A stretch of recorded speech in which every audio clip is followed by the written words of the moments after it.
సంజయ ఉవాచ దృష్ట్వా తు పాండవానీకం వ్యూఢం దుర్యోధనస్తదా ఆచార్యముపసంగమ్య రాజా వచనమబ్రవీత్.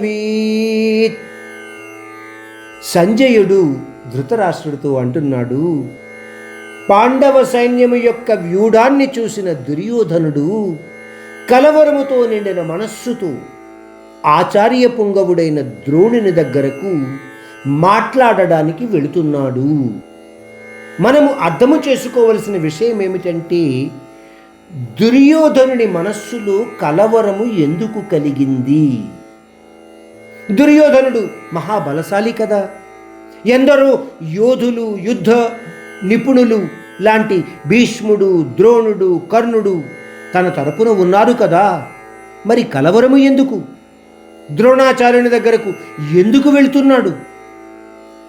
మనస్సులో కలవరము నిండి ఉన్న వ్యక్తి సాధారణంగా నిపుణుల సలహాలను అడగడానికి వెళుతూ ఉంటాడు.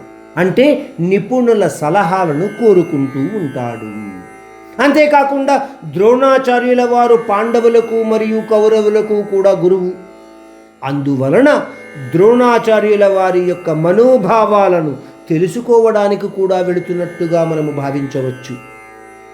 రాజ్యము పొందాలి, రాజుని కావాలి అన్న కాంక్షతో నిండి ఉన్న దుర్యోధనుడు పాండవుల ఎడ ఒక దృఢమైన ప్రతికూల శక్తిని, అంటే శత్రుత్వపరమైన శక్తిని పెంపొందించుకొని విపరీతమైన ద్వేషాన్ని మనస్సులో ఉంచుకున్నాడు.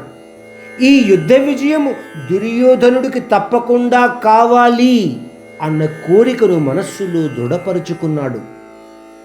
దీనికోసము ద్రోణాచార్యుని యొక్క యుద్ధ నిపుణత తప్పకుండా కావాలి అని అతనికి తెలుసు.